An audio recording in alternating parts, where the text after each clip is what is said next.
Okay, tayo po ay mag-aaral ng kanyang banal na salita. Buksan po natin ang ating mga Biblia. Please open your Bible in 2 Timothy chapter 3 in verse number 14. Ano po? Ngayon po ay nasa panahon na po tayo ng December. Kaya po dito po sa amin medyo malamig na po sa kabanatuan. Ano po? At ramdam na namin yung simoy ng December, yung kalamigan, ano po. Okay, dito po sa 2 Timothy chapter 3, in verse number 14, isang talata lang po, ano po, ang sabi po rito, "But continue thou in the things which thou hast learned and have been assured of, knowing of whom has learned them." Dito po sa talata, ano po, tinuturuan po ni Apostol Pablo itong si Timoteo na magpatuloy. Alam niyo po sa panahon po natin ngayon, lalo na pag malamig, ano po, at ang Kristiyano ay nanlalamig, kailangan pong magpatuloy. Ano po, magpatuloy sa paglilingkod sa ating Panginoon. Nung panahon po ng mga apostol sa Acts chapter 2, kung makikita po natin, ano po, doon sa verse number 41, ang sabi po doon, then they that gladly received his word were baptized, and the same day they were added unto them 3,000 souls. Nung panahon po na yung mga tao ay nanampalataya, nagkaroon ng katiyakan ng kaligtasan, nung araw po na yun, nabautismuhan ang 3,000 kaluluwa. Pero pagkatapos po na sila'y manampalataya, hindi po nakontento, hindi po nananatili doon, hindi po nag-i-stay lamang doon, kundi bagko sila po ay sumunod sa tubig ng bautismo. At pagkatapos nila sumunod sa tubig ng bautismo, ang sabi po ng verse number 42, "And they continued steadfastly in the apostle doctrine and in fellowship and in breaking in bread and in prayer." At sila ay matibay, nagsipanatiling matibay sa turo ng mga apostol, sa pagsama-sama, sa pagputol-putol ng tinapay at sa pananalangin. And they continued steadfastly. Yung sila'y nagpatuloy. Ang kahalagahan po nung ikay nanampalataya, nung ikay naligtas sa ating Panginoong Hesukristo, nais niya na ikay magpatuloy. Hindi ka lamang niya naligtas basta niligtas ka niya, kundi bagkos ang Panginoon nung ikay niligtas, nais niya na tayo ay magpatuloy. Mahalaga po yung pagpapatuloy. Kaya nga sinasabi ng maraming pastor, hindi ka lang naligtas para maupo at maligtas, kundi bagkos ikaw ay gagawa at may inaasahan ng Diyos sa iyo. Bakit? Upang tayo ay magpatuloy. Kaya nga po, but continue thou. Saan ba tayo dapat magpatuloy? Dito po sa talatang ating binasa, but continue thou in the things which thou hast learned. Magpatuloy tayo sa mga bagay na natutuhan natin and have been assured of, sa mga bagay na pinagkaroon natin ng katunayan. Ibig sabihin, nagkaroon tayo ng pag-asa of knowing whom thou hast learned them. At alam natin kung kino natin natutuhan. At pag tinuloy po natin yung talata, dyan po sa verse number 15, makikita po natin, Diyan po sa verse number 15, "And that from the child thou hast known the Holy Scripture which are able to make thee wise unto salvation." Ibig sabihin, yung tinutukoy po ni Apostol Pablo, yung talata, yung salita, yung scripture, but continue daw. Saan ba tayo dapat magpatuloy bilang mga mananampalataya? But continue daw, number 1, in studying the Word. Yung magpatuloy tayo na pag-aralan, na pagtutuloy tayo na basahin ang salita ng Diyos. Kahit po yung mga mananampalataya nung unang panahon, but continued steadfastly in apostle doctrine and in fellowship and in breaking in bread and in prayer. Nagpatuloy po sila sa doktrina, naging matibay sila sa pagpapatuloy ng doktrina, sa pag-aaral ng salita ng Diyos. Kaya po mahalaga po na atin pong ipagpatuloy ang pag-aaral ng salita ng Diyos. Kaya po mahalaga po itong hope goes on. Early in the morning, tuwing umaga, ginigising tayo. Bakit? Upang tayo ay magpatuloy sa pag-aaral ng salita ng Diyos.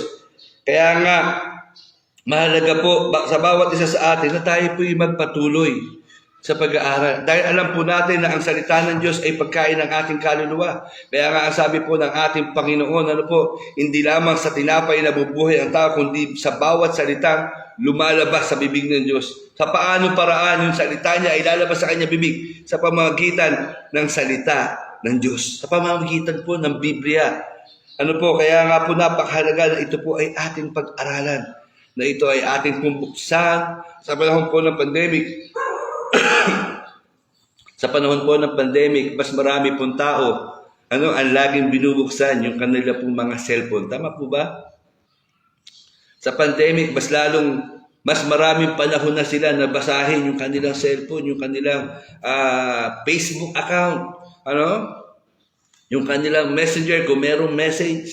Pero ang tanong, sa panahon ba ng pandemic, ilang beses natin binabasa ang Biblia, ang salita ng Diyos? Alam niyo po, wag po natin kakalimutan na ang Biblia ang siyang nagbibigay lakas sa atin. At naniniwala po ako, ang mananampalataya na lumalago ay yung mananampalataya na nagbabasa ng Biblia.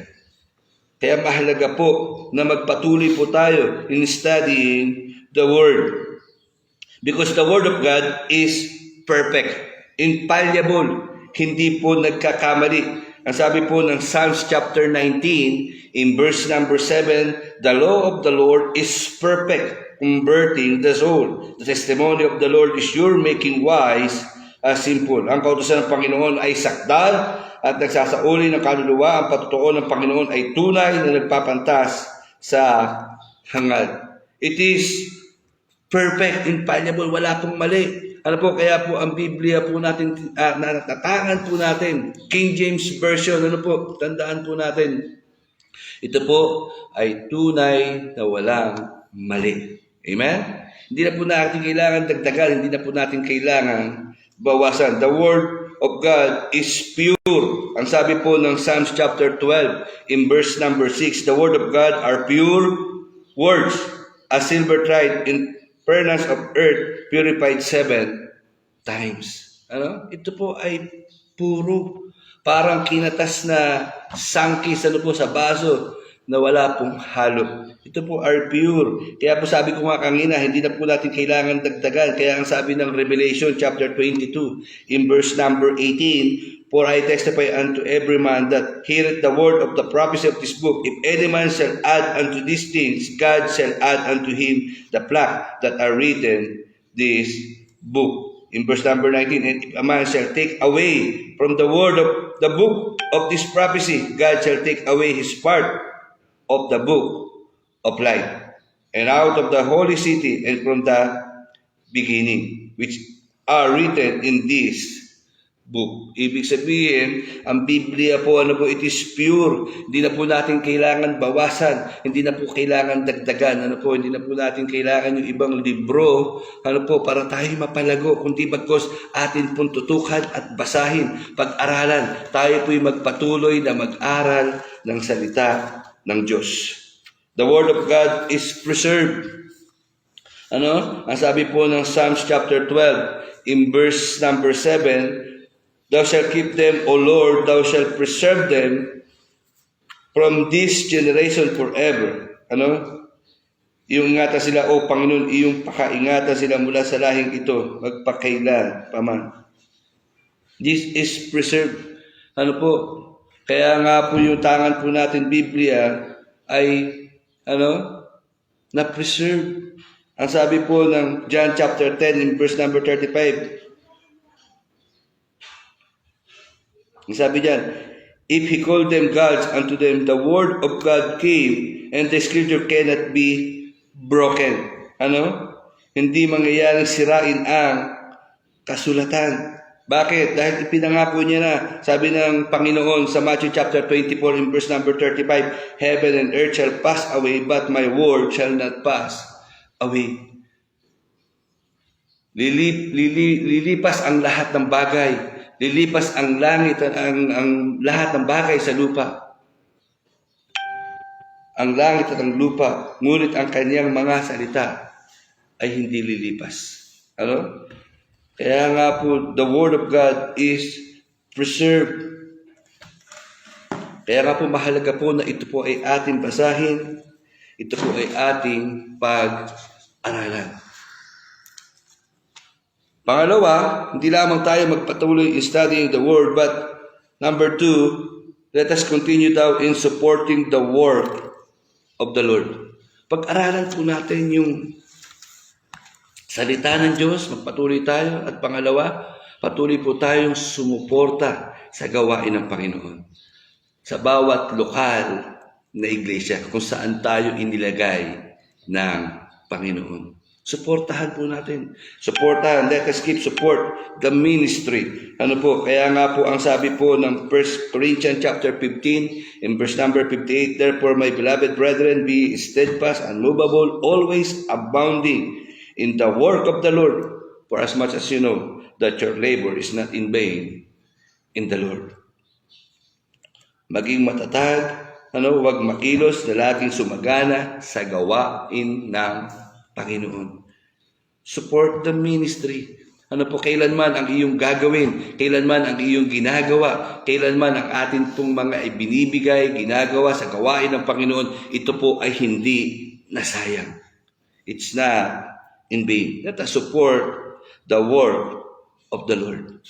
Continue. Pagpatuloy. Alam niyo po ba, sa gawain ng Panginoon, hindi po papormahan, hindi po pagalingan, kundi patapatan at pagpapatuloy sa kanyang gawain. Kung tayo po ay tapat, magpapatuloy po tayo.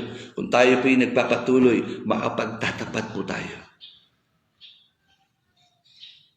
Suportahan po natin ang ministry. Suportahan po natin ang bawat minister na inilagay sa atin ng Panginoon.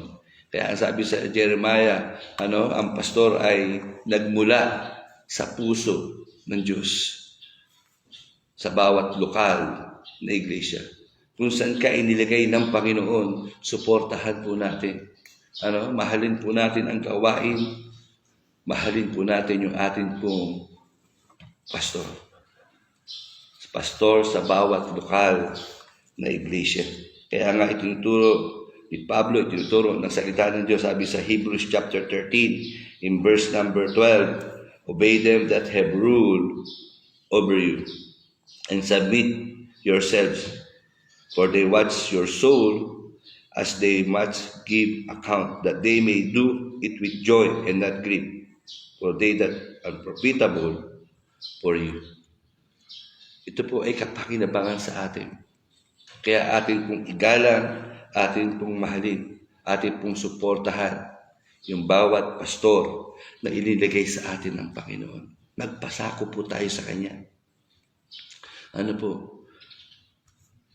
Sabi ng 1 Timothy chapter 5 in verse number 17, let the elders that rule well be counted worthy of double honor. Mahalin po natin yung atin pong mga manggagawa sa loob ng simbahan, yung atin pong leader, yung atin pong pastor. Hindi ko minahal po natin sila, sinamba na natin sila, hindi po ganoon. Iba po yung pagsamba po natin sa Diyos, iba po yung paglilingkod natin sa Diyos. Pero hindi ka makapaglilingkod ng tapat sa Diyos kung hindi mo minamahal yung iyong pastor, kung hindi mo minamahal yung lingkod ng Diyos. At magpatuloy tayo.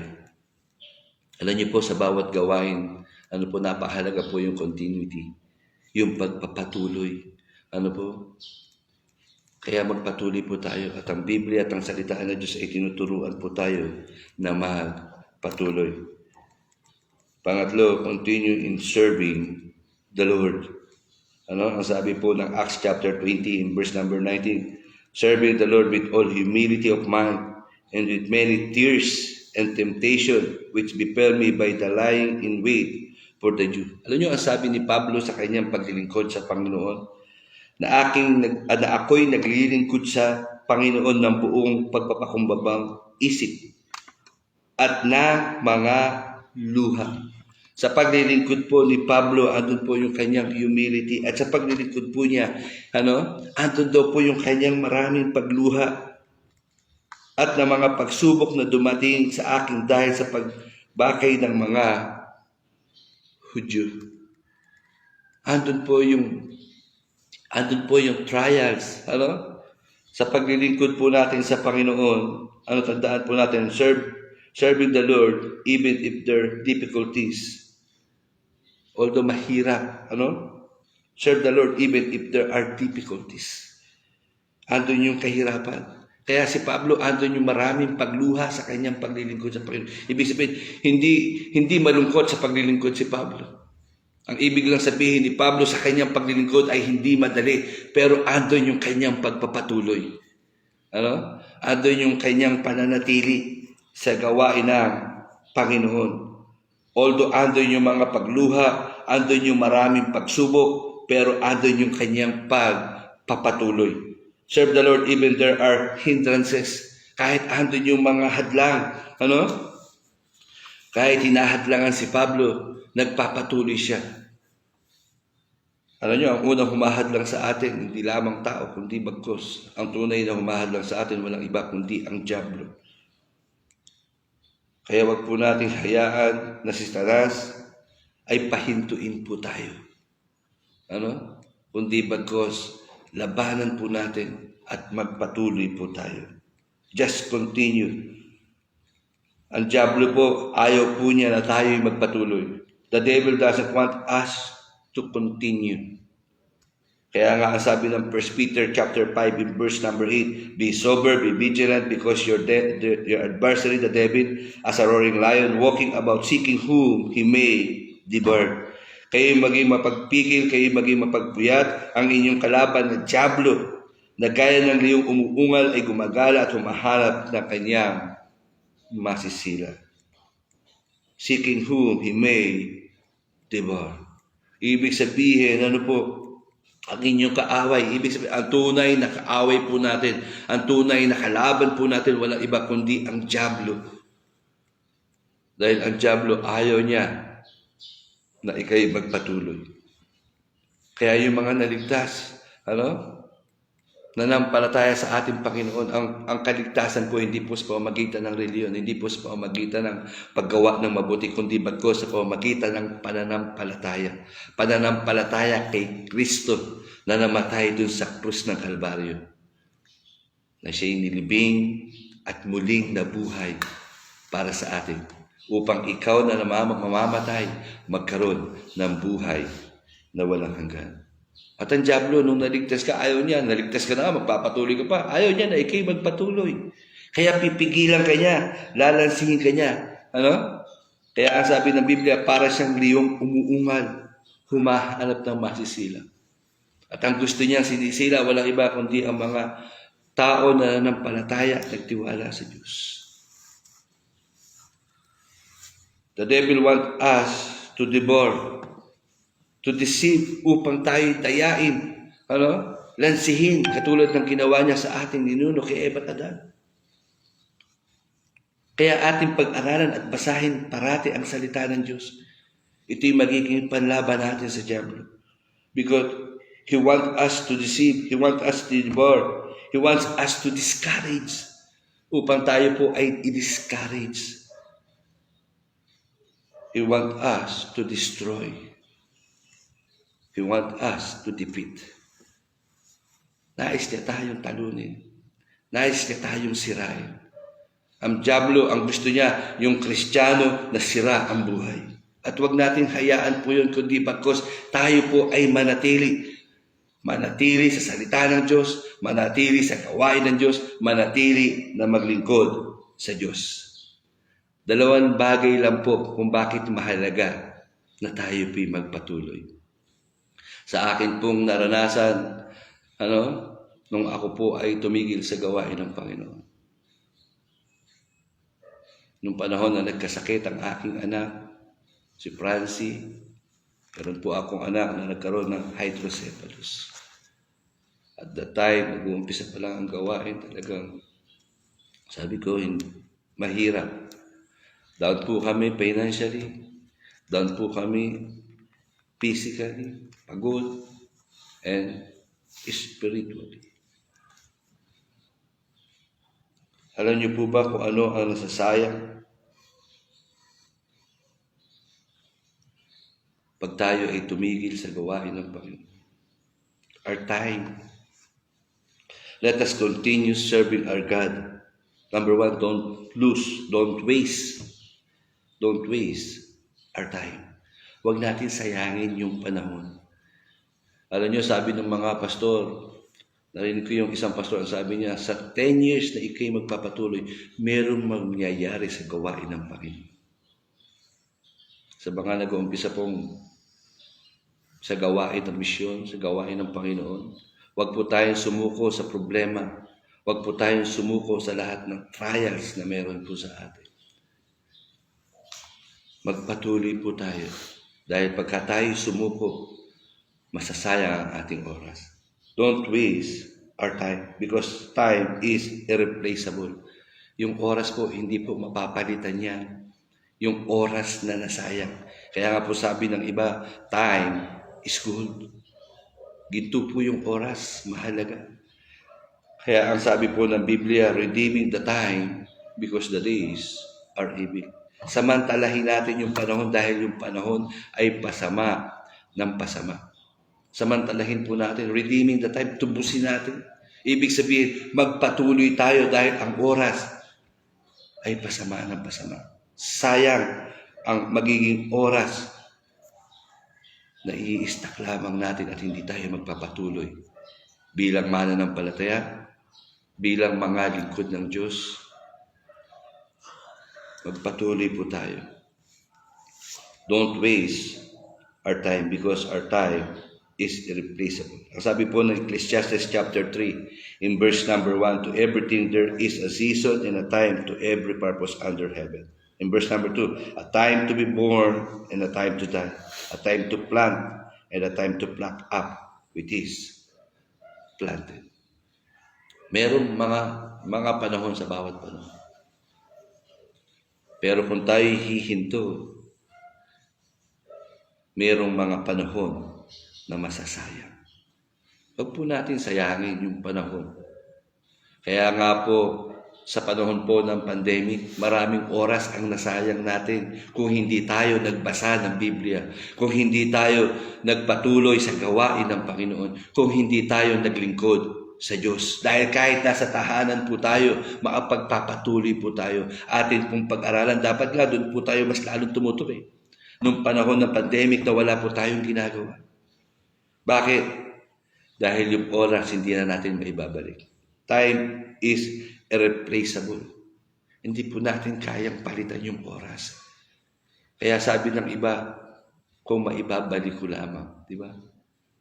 Dahil ang katotohanan, yung nagdaan na panahon na nasayang, hindi na maibabalik. Time is important. Napakahalaga po ng oras. Ano? Napakahalaga po ng oras. Kaya nga sabi sa Ephesians chapter 5 in verse number 16, redeeming the time. Because the days are all evil. Samantalahin natin yung panahon. Dahil ang bawat oras ay mahalaga. Kaya nga po, kanina, pasensya na po kayo yung atin pong oras ng pag-open ay nalate. Nagkaroon po ng diferensya yung amin pong wifi. Ewan ko ba? Kaya po data po yung gamit namin. Pero hindi po tayo mahadlangan sa gawain ng Panginoon. Amen? Ang Diablo ayaw niyang magpatuloy yung hope goes on. Pilit niyang hahadlangan. Pero salamat meron tayong buhay na Diyos at tutulungan tayo. Amen?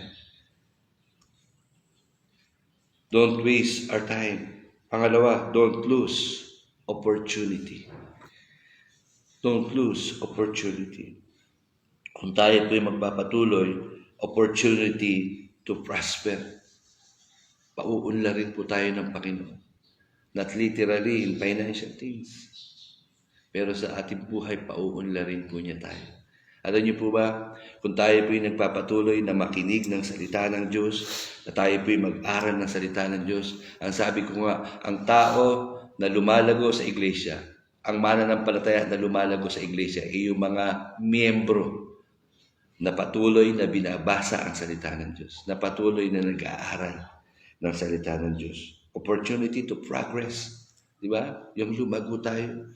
Ang nais ng Panginoon tayo maging mabunga. Ang sabi ng John chapter 15. Di ba siya ang puno, kayo ang mga sanga. Ang nakadikit sa akin ay siya'y nagpapatuloy at namumunga.